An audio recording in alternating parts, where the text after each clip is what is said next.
स्वागत है। और आज देखेंगे हम लोग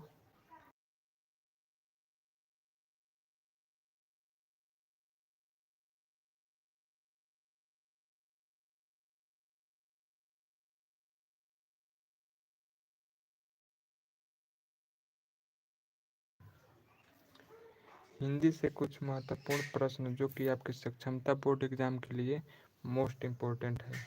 सक्षमता परीक्षा में 2024 में हिंदी में कैसा कैसा प्रश्न पूछे जाएंगे आज के इस वीडियो में करेंगे। हमारा कुल प्रश्न ऑब्जेक्टिव टाइप प्रश्न रहेगा और सभी प्रश्न को आप लोग याद कर लेना, क्योंकि ऐसे ही आपके सक्षमता परीक्षा में भी देखने को मिलेगा। तो चलिए सवाल नंबर 1 के साथ स्टार्ट करेंगे। तो चलिए यहाँ पर सवाल नंबर 1 देखते हैं। देखिए सवाल नंबर फर्स्ट जो है कह रहा है कि संज्ञा का एक भेद नहीं है। तो आपका पहला ऑप्शन है गुणवाचक, बी व्यक्तिवाचक, सी जातिवाचक या डी समूहवाचक। तो आपको बता दें संज्ञा का कुल 5 भेद होता है। पहला व्यक्तिवाचक, दूसरा जातिवाचक, तीसरा समूहवाचक, चौथा भाववाचक तथा पांचवा द्रव्यवाचक। तो गुणवाचक इसमें जो है यह संज्ञा का भेद नहीं है, तो ये हमारा आंसर राइट होगा। तो अब रही बात कि गुणवाचक किसकी भेद है, संज्ञा का जब नहीं है। तो यहाँ पर जान दे गुणवाचक विशेषण का भेद होता है। सवाल नंबर 2 है, जिन शब्दों से किसी भाव, गुण, स्वभाव आदि का बोध होता है वह कौन सी संज्ञा कहलाती है।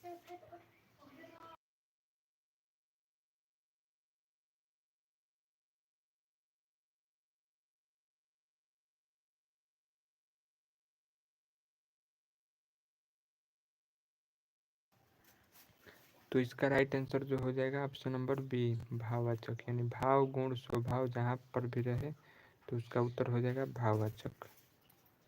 सवाल नंबर 3 है, निम्नलिखित में से समूहवाचक संज्ञा नहीं है।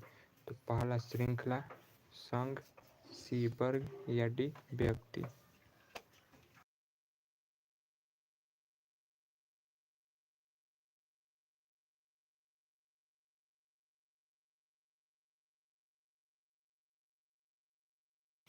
तो यहाँ पर पूछा है कि निम्नलिखित में से समूहवाचक संज्ञा नहीं है। समूहवाचक में क्या होता है सभी शिक्षक को बता दें। समूहवाचक में ग्रुप रहता है, ग्रुप मतलब झुंड रहता है, जिसमें भी झुंड का बोध हो तो समूहवाचक। देखिए संघ में तो एक व्यक्ति का तो संघ नहीं रहता है, तो एक व्यक्ति का संघ नहीं रहता है, तो इसलिए यह समूहवाचक है और पूछा है नहीं है। श्रृंखला में भी कई व्यक्तियों को मिलाकर श्रृंखला बनाया जाता है।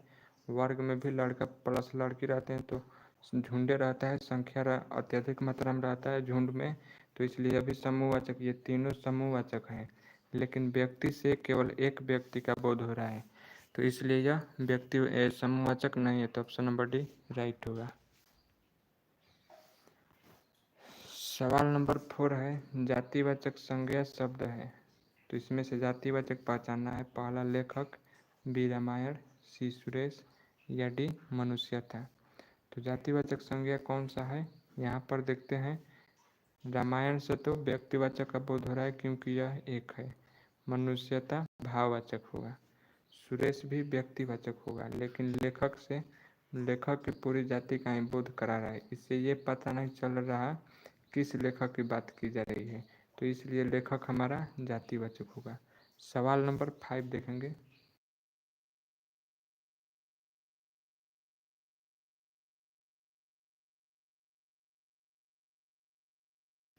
तो सवाल नंबर 5 है हमारे, यहाँ पर देख सकते हैं परिष्कार शब्द है। तो परिष्कार कैसा शब्द है, तो पहला ऑप्शन है व्यक्तिवाचक, क्या जातिवाचक। अगर आपको याद है तो कमेंट कर सकते हैं, भाववाचक या डी समूहवाचक। तो परिष्कार जो बता दे आपका भाववाचक होगा, यानी ऑप्शन नंबर सी। सवाल नंबर देखेंगे 6, जितना भी नाम से आएगा इसी प्रकार के प्रश्न आपके एग्जाम में पूछे जाएंगे। निम्नलिखित में से कौन सी संज्ञा व्यक्तिवाचक संज्ञा है। तो पहला अलकनंदा, बिहार, सी सोना या डी लकड़ी। तो सोना तो होगा नहीं, क्यों क्यों नहीं होगा, जिसे आपको बता दे जिसे अगर नापा या तौला जाए वह होता है द्रव्यवाचक। पूछा है हम लोगों से क्या, व्यक्तिवाचक। व्यक्ति में कोई एक रहता है, उसके जैसा दूसरा नहीं रहता है, तो उसे व्यक्तिवाचक। तो अलकनंदा किसी व्यक्ति का नाम है, तो इसलिए हमारा ऑप्शन नंबर ए राइट होगा। लकड़ी क्यों नहीं होगा? क्योंकि लकड़ी से पता नहीं चल रहा कि चंदन का लकड़ी कि साधारण लकड़ी, लकड़ी से पूरी जाति का बोध हो रहा है, तो इसलिए जातिवाचक है। और हार से भी नहीं पता चल रहा कि सोने की हार या चांदी का हार, तो हार भी पूरी जाति का बोध करा रहा है, तो इसलिए यह भी जातिवाचक होगा। तो व्यक्तिवाचक कौन होगा? तो अलकनंदा, क्योंकि अलकनंदा किसी पर्सन का नाम है, किसी विशेष पर्सन का नाम है, और विशेष पर्सन का नाम किसका बोध कराता है? तो व्यक्तिवाचक का। सवाल नंबर देखेंगे 7।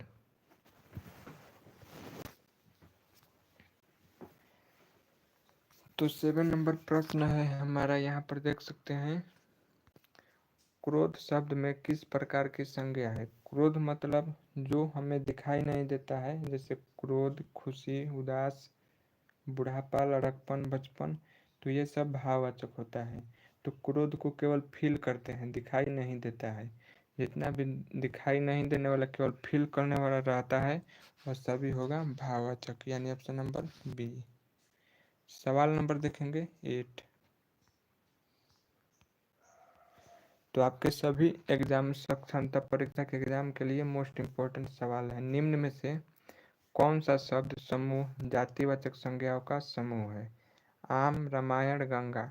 यहाँ पर देखिए दो व्यक्तिवाचक है, पहला रामायण और गंगा। पूछा है सभी समूह जातिवाचक का होना चाहिए, तो दो हमारा यह गलती हो गया। सुंदरता, जवानी, मित्रता, ये तो हो गया भाववाचक, टोटली भाववाचक है। घर, मेज, किसान, यानी कि यहाँ पर देख सकते हैं आप लोग, सी जो ऑप्शन नंबर है, घर, मेज, किसान, सभी जाति का बोध करा रहा है, तो इसलिए हमारा ऑप्शन नंबर सी राइट होगा। सवाल नंबर देखेंगे।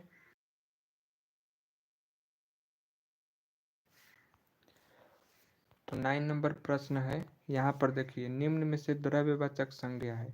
द्रव्यवाचक में क्या होता है? जिसे माप या तौला जाए, मापा या तौला जाए तराजू पर, तो उसको क्या कहेंगे? द्रव्यवाचक। इसका परिभाषा ही होता है, मापा या तौला जाए उसे द्रव्यवाचक कहते हैं। तो यहाँ पर मापने वाला क्या है? क्या पशु को मापा जाता है? कमेंट करिएगा। क्या पशु को मापते हैं? नहीं, तो इसलिए यह भी नहीं होगा। चतुर को नहीं, यह फील किया जाता है, तो इसलिए यह कौन सी संज्ञा होगा? जिसको फील करेंगे वह भाववाचक होगा। समुद्र से भी पता नहीं चल रहा किस समुद्र की बात हो रही है, तो ये पूरी जाति का ही समुद्र का बोध करा दिया, तो इसलिए जातिवाचक होगा। लेकिन दूध को मापा या तौला जाता है, तो मापा या तौला जाता है किसको? केवल द्रव्यवाचक को। ऑप्शन नंबर बी राइट होगा। समझ में आ रहा होगा, उम्मीद करते हैं। सवाल नंबर देखिए 10। निम्न में व्यक्तिवाचक संज्ञा नहीं है। व्यक्तिवाचक मतलब क्या होता है? केवल एक पर्सन, उसके जैसा कोई दूसरा नहीं। देखिए कवि से तो पता चल रहा है कि पूरी जाति का बोध हो रहा है, किस कवि या रामधारी सिंह दिनकर की कौन से कवि का बोध हो रहा है ये हमें पता नहीं चल रहा है, तो कवि जातिवाचक होगा, न कि व्यक्तिवाचक, इसलिए ऑप्शन नंबर ए गलत। नदी से भी नहीं पता चल रहा है किस नदी की बोध हो रही, कि गंगा की, जमुना, किस नदी, या पूरी जाति का ही बोध करा दिया, तो इसलिए यह जातिवाचक होगा, न कि व्यक्तिवाचक। स्त्री से भी पता नहीं चल रहा किस स्त्री की, अगर नाम दे देता फलाना स्त्री को तो वह व्यक्तिवाचक होगा, लेकिन यहाँ पर स्त्री दिया है, केवल पता नहीं चल रहा किस स्त्री का, तो इसलिए यह व्यक्तिवाचक न होकर जातिवाचक होगा। तो पूछा है व्यक्तिवाचक, एवरेस्ट, यहाँ पर समझिएगा, माउंटेन एवरेस्ट दिया है, केवल एक पर्सन का नाम है माउंटेन एवरेस्ट, उसके जैसा कोई दूसरा नहीं है। और अगर दे दे यहाँ पर पहाड़, केवल पहाड़ से तो बोध हो रहा है सभी पहाड़ को, पता नहीं चल रहा किस पहाड़ की बात की जा रही है, लेकिन एवरेस्ट से केवल एक पहाड़ की बात हो रही है, माउंटेन एवरेस्ट की, तो इसलिए ऑप्शन नंबर डी व्यक्तिवाचक होगा। ऑप्शन नंबर डी राइट होगा। उम्मीद करते हैं यह प्रश्न आपको अच्छे से समझ में आया होगा। तो चैनल के साथ जुड़े रहिएगा, वीडियो को शेयर भी कर देना। सवाल नंबर 11।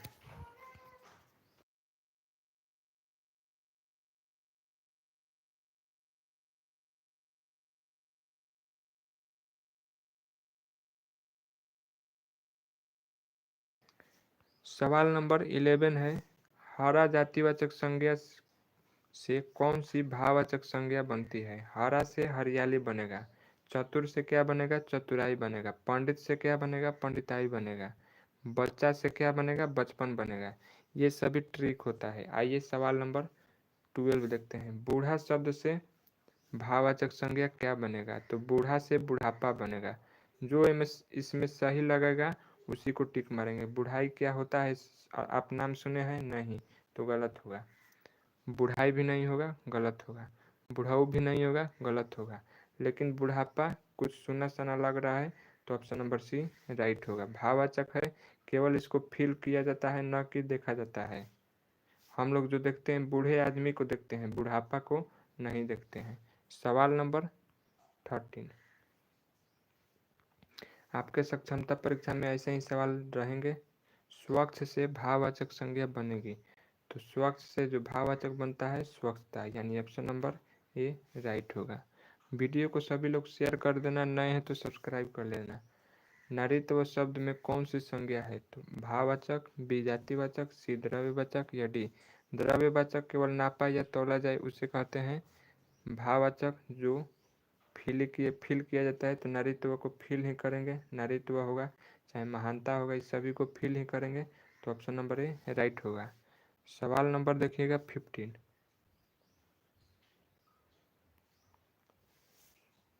निम्न शब्दों में संज्ञा शब्द है, तो पहला आपका भारतीय, बी अल्पस, सी लड़ना या डी अपना। तो संज्ञा अल्पस होगा। लड़ना क्यों नहीं होगा? क्योंकि ना है अंत में, तो जिसके अंत में ना होगा वह क्या होगा? क्रिया होगा। जैसे खाना पीना रहना बोलना, तो ना जिसमें रहेगा वह क्रिया होगा। सवाल नंबर देखिएगा 16। निम्न में भाववाचक संज्ञा कौन है? तो पहला पशु, बी शेर, सी अस्पताल या डी उतराई। तो भाववाचक किसको कहेंगे? जिसको फील करेंगे, तो ऑप्शन नंबर डी राइट होगा। 17 है।